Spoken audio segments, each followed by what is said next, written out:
Dimitri Pavlenko. Le grand référendum. Le grand référendum Sud Radio apprend et comprendre quels moyens donner à l'école pour enseigner ces notions fondamentales que sont la laïcité, la citoyenneté, le vivre ensemble. Les enseignants sont-ils démunis dans la transmission de ces valeurs fondatrices de la République? On va en débattre avec nos invités ce matin. Fabienne Belin, secrétaire nationale du SNES FSU, responsable du secteur politique scolaire et laïcité. Bonjour Fabienne Belin. Bonjour. Nous sommes en ligne également avec Hélène Rouche, secrétaire nationale FCPE. Bonjour Hélène Rouche. Bonjour. Alors lorsqu'on regarde effectivement ce qui s'est passé dans de nombreux collèges, lycées, dans la foulée des attentats commis à Charlie Hebdo, une note de l'éducation nationale pointe de multiples incidents, on en a beaucoup parlé sur Sud Radio, des perturbations qui excèdent largement ces collèges, ces établissements dits sensibles. Dans toute la France, le renseignement territorial, c'est-à-dire les anciens RG, note que dans pratiquement tous les lycées professionnels, il y a eu des problèmes. Qu'est-ce que ça veut dire, Hélène Rouche? Y a-t-il une crise de la citoyenneté, de la transmission de cette valeur-là dans les écoles de la République, Hélène Rouche? Alors, tout d'abord, moi, je souhaiterais rendre hommage au travail actuellement des enseignants et des professeurs qui essayent de gérer au mieux ce moment avec leurs élèves dans les classes, dans les établissements scolaires, ce moment qui n'est pas facile. Au-delà de ça, sans vouloir non plus minimiser effectivement les incidents ou les propos qui nous sont remontés dans un certain nombre d'établissements. Aujourd'hui, on a 64 000 établissements scolaires en France. On nous remonte des incidents dans un certain nombre. Je pense qu'il ne faut pas non plus stigmatiser. Mais je pense également que cela montre que l'enseignement de la citoyenneté, du vivre ensemble, du respect de tous, doit être enseigné à l'école. C'est véritablement le lieu où d'apprentissage du vivre ensemble et du collectif. Alors, et je pense... Oui, Hélène Rouge, ce qui est étonnant, c'est que ce qui semblait aujourd'hui ne plus être une des missions centrales de l'éducation nationale revient sur le devant de la scène. On se souvient qu'au début de la Troisième République, les enseignants qu'on appelait pour certains ces hussards de la République cherchaient de transmettre les valeurs de ce qu'était la République. Il semble qu'aujourd'hui, eh bien, cette mission revienne d'actualité finalement dans le corps enseignant, Hélène Rouche. Alors oui et non. Le credo de la FCPE depuis longtemps, c'est de dire ouvrons l'école.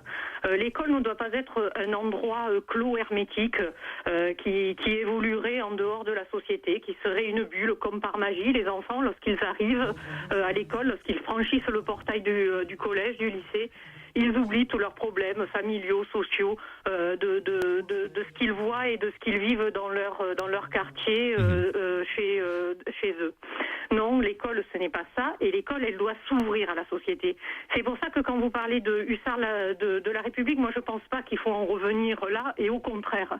C'est-à-dire qu'avant, les hussards de la République avaient effectivement comme mission, entre guillemets, d'essayer de mettre du lien parmi tous les citoyens d'un territoire qui était en train de se construire. La France aujourd'hui, elle est construite, mais la France aujourd'hui, elle n'est pas unique et elle n'est pas pareille. Elle est variée, elle est multiple, et c'est ça qui fait aussi sa richesse. Et toute cette variété, cette différence doit se retrouver également à l'école.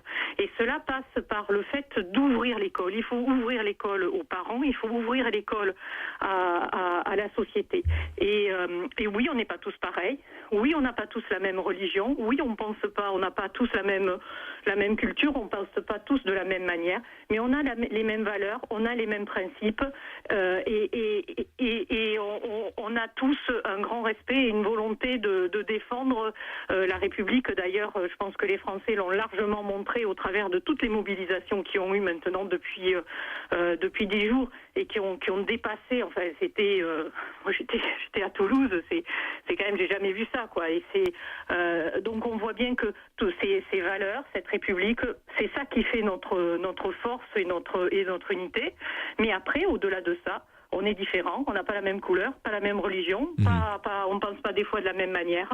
Et c'est tout ça qu'il va falloir mettre en perspective au sein de l'école. Et moi, je pense pas qu'il faille laisser les enseignants tout seuls face à leur classe pour gérer cet apprentissage de la société du respect de tous.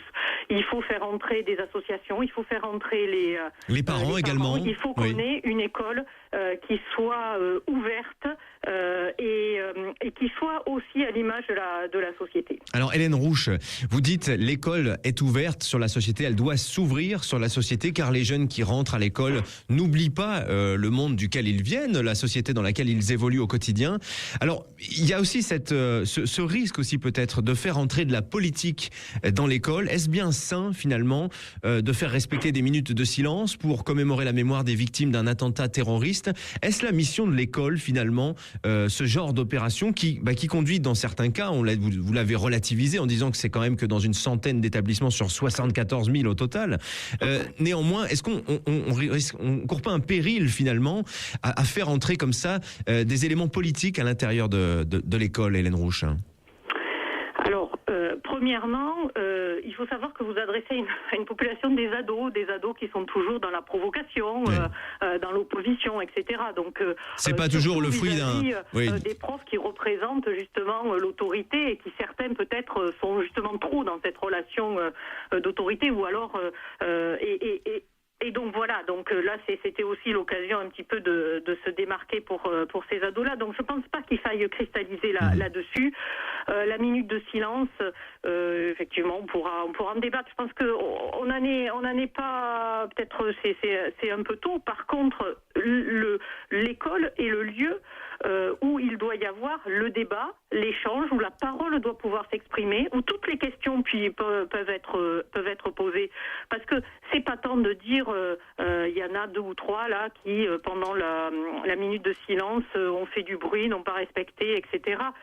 Il faut aller au-delà de ça. Il faut essayer de comprendre, de discuter, d'échanger. Qu'est-ce que c'est la liberté d'expression?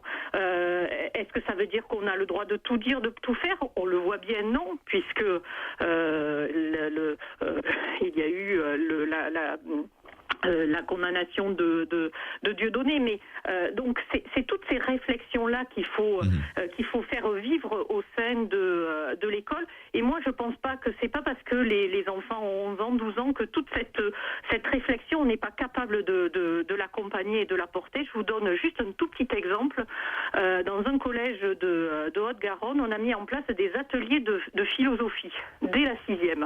Et on peut se dire, oh là là, la philo, déjà que nous adultes, des fois, on a un petit peu de mal. Eh bien non, ces ateliers, ça fonctionne superbement. Non seulement ça apprend à écouter, à respecter la parole des uns et des autres au sein de ces ateliers, mais également de créer justement ce lieu d'expression, de réflexion par rapport à tel ou tel sujet. Et en fait, on se rend compte que ça marche super bien, que les enseignants sont ravis. Alors c'est fait par un intervenant extérieur, par un prof de philo qui est à la retraite. On va développer, Hélène Rouge, justement sur les propositions. Et les élèves et les enfants aussi adorent. C'est ça qu'il faut pointer. On va en reparler justement sur les initiatives peut-être à mettre en place pour favoriser l'apprentissage de ces notions parfois difficiles à saisir, que sont la laïcité, la citoyenneté, le vivre ensemble. Est-ce qu'on peut se contenter simplement de mettre en place de nouveaux cours théoriques, de nouvelles leçons d'éducation civique? C'est ce que le reproche que faisait Jack Lang récemment aux différentes politiques en matière d'éducation nationale qui se succédaient les unes derrière les autres. Propos repris d'ailleurs par la ministre de l'Éducation elle-même, Najat Vallaud-Belkacem.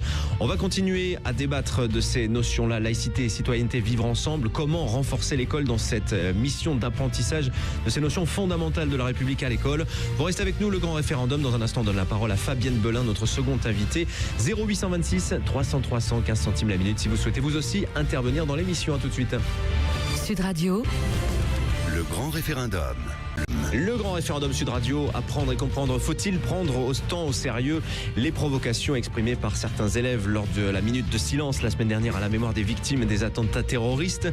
Y a-t-il une crise de l'enseignement de la laïcité, de la citoyenneté, du vivre ensemble dans l'école de la République? On en débat ce matin avec nos invités Hélène Rouge, secrétaire nationale FCPE, et Fabienne Belin, secrétaire nationale du SNES FSU, responsable du secteur politique scolaire et laïcité. Bonjour Fabienne Belin. Bonjour. On a beaucoup parlé effectivement la semaine dernière des incidents qui étaient survenus survenue dans certains établissements au moment de cette fameuse minute de silence la semaine dernière à la mémoire des victimes des attentats à Charlie Hebdo.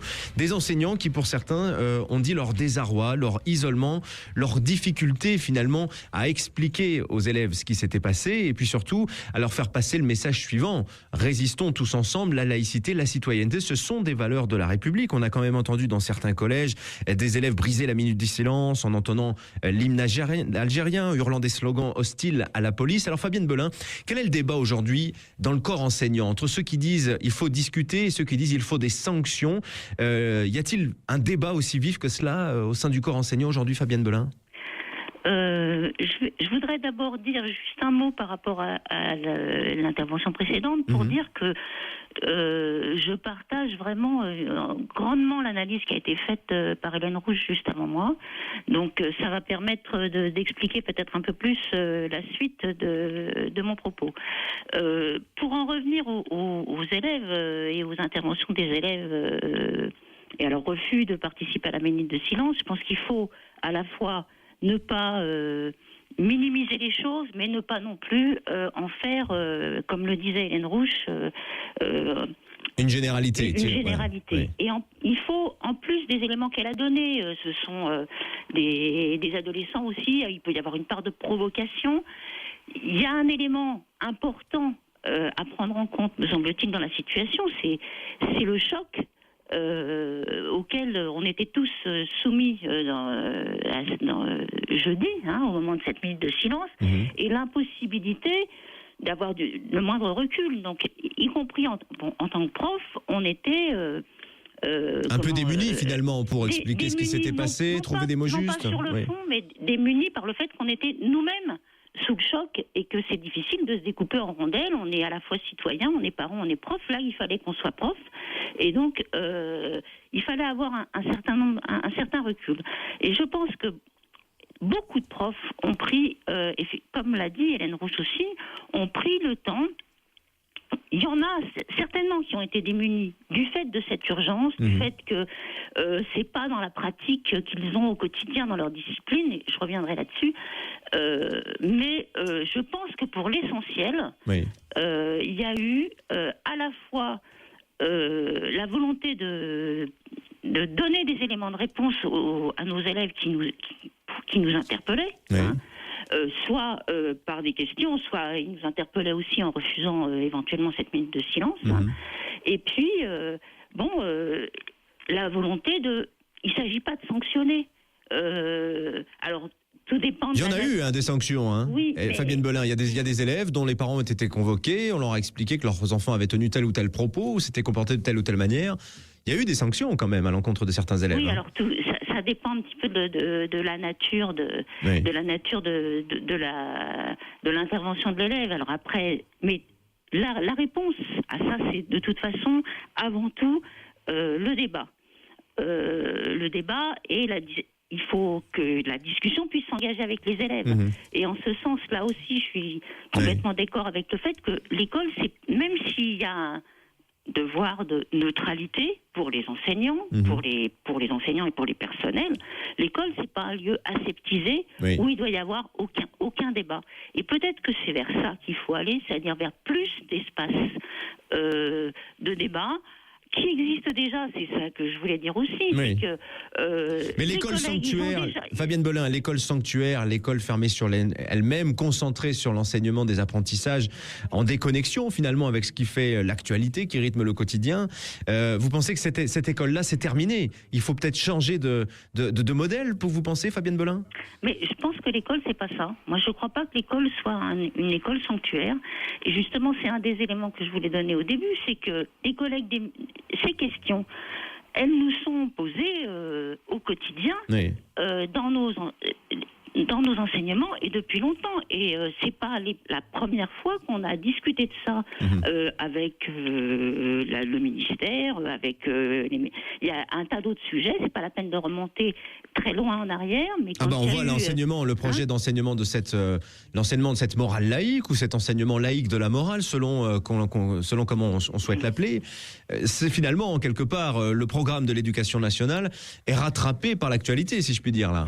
Oui, mais bon, les exemples que je voulais donner, c'est que les collègues d'histoire, les collègues de la SVT, les collègues d'art graphique, ils ont l'occasion d'être confrontés à des contestations de leur enseignement, des contestations quand on parle du conflit israélo-palestinien, quand on parle de la Shoah, ouais. Quand on parle d'un tas de sujets, les collègues sont déjà confrontés à ça, et donc ils sont, pour un certain nombre d'entre eux, en tout cas bon nombre d'entre eux, armés, même s'il faut aller plus loin. Hein. Et donc, je ne suis pas d'accord quand on dit que l'école aujourd'hui est un sanctuaire, même si les choses doivent évoluer et s'il faut trouver, comme je le disais tout à l'heure, les moyens d'organiser cette confrontation d'idées avec les élèves, hein, oui. Qu'il y ait des espaces où ils peuvent exercer leur libre arbitre, exercer leur esprit critique, qu'ils puissent confronter leurs opinions et puis mettre à plat tout ce qui a été mis à plat dans les discussions qu'on a eues avec eux ces derniers temps. Mais ils posent des questions complètement pertinentes. Oui. Pourquoi Charlie Hebdo, il avait le droit de s'exprimer et pourquoi Dieudonné n'a pas le droit? Oui, mais pourtant... C'est quoi la liberté d'expression, effectivement? C'est quoi la liberté d'expression? C'est quoi le respect? C'est quoi l'irrespect? Nous, on nous demande d'être respectueux, mais pourquoi Charlie, il a le droit de pas l'être? Enfin... Il y a un tas de questions qui sont complètement pertinentes et pour lesquelles on les traite déjà un peu, beaucoup, ça dépend des moments, mais où il faudrait effectivement trouver des moments pour mieux prendre en compte cet espace-là. Qui n'est sans doute pas suffisamment pris en compte aujourd'hui. Alors comment agir effectivement pour transmettre ces notions complexes? On vient d'en parler à l'instant avec Fabienne Belin, de la laïcité, de la liberté d'expression, les limites. Y a-t-il des limites à cela? Qu'est-ce que c'est que le respect aussi? Où se situe la frontière du respect lorsqu'on parle par exemple de religion? Voilà des notions complexes finalement à aborder, pour lesquelles il faut proposer des réponses aux élèves. On va envisager quelques solutions dans un instant avec nos invités. Fabienne Belin, secrétaire nationale du SNES, FSU, Hélène Rouge, secrétaire nationale de la FCPE. Vous restez avec nous, le grand référendum 0826 300 315 centimes la minute. Dimitri Pavlenko. Le grand référendum. Le grand référendum Sud Radio, apprendre et comprendre. On est presque au terme de l'émission consacrée à cette question. Faut-il changer l'école pour préparer les citoyens de demain? Comment enseigner aux jeunes la laïcité, la citoyenneté, le vivre ensemble, la liberté d'expression? Autant de notions qui font polémique dans la société. Alors, quelle réponse offrir aux jeunes pour leur permettre d'en débattre entre eux, pour se former une opinion à ce sujet? Comment finalement structurer aussi leur pensée, leur esprit critique? Ça fait partie aussi des missions de l'école. Nous sommes avec Hélène Rouge, secrétaire nationale FCPE, et Fabienne Belin, secrétaire nationale du SNES FSU. Alors, comme il nous reste très peu de temps, je vais vous proposer tour à tour de répondre à la question: faire des profs ces nouveaux hussards de la République pour fortifier ces idées fondamentales de la République, laïcité, citoyenneté, vivre ensemble. Fabienne Belin, je commence par vous. 60 secondes pour nous proposer une réponse. Comment faire? Quelle piste de réflexion il faudrait suivre pour changer les choses aujourd'hui dans cette école où fleurissent parfois des paroles dangereuses pour l'unité de la République? Je vous propose de lancer le chronomètre. 60 secondes pour nous répondre, c'est à vous. Changer l'école, c'est pas forcément se retourner vers le passé, et donc effectivement, comme ça a déjà été dit, pas forcément revenir aux hussards de la République. Vous avez parlé de transmettre l'esprit critique. Moi, je dirais qu'il faut plutôt aller vers plus de pratique de l'esprit critique. L'esprit critique, ça se pratique, c'est pas une transmission de savoir. Ça s'exerce déjà actuellement, mais il faut sans doute trouver des espaces, comme je l'ai déjà dit, plus grands pour aborder des questions qui sont déjà abordées dans certaines disciplines, mais qu'on pourrait creuser beaucoup plus, comme ça l'est aujourd'hui effectivement en philosophie en terminale, mais qui pourrait l'être beaucoup plus tôt dans des ateliers philosophiques ou dans un enseignement de morale, effectivement enseignement moral et civique tel qu'il est discuté actuellement, mais dont il faudrait vraiment creuser plus les contours.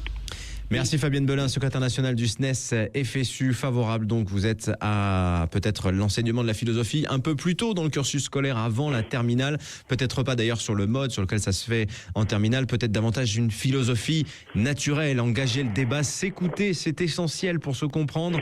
Hélène Rouge, secrétaire nationale FCPE, c'est une des idées que vous avancez. 60 secondes à votre tour pour répondre à cette question. Est-ce qu'il faut changer l'école pour préparer les citoyens de demain? Comment agir pour transmettre ces valeurs de laïcité, de citoyenneté, de vivre ensemble? 60 secondes, c'est à vous.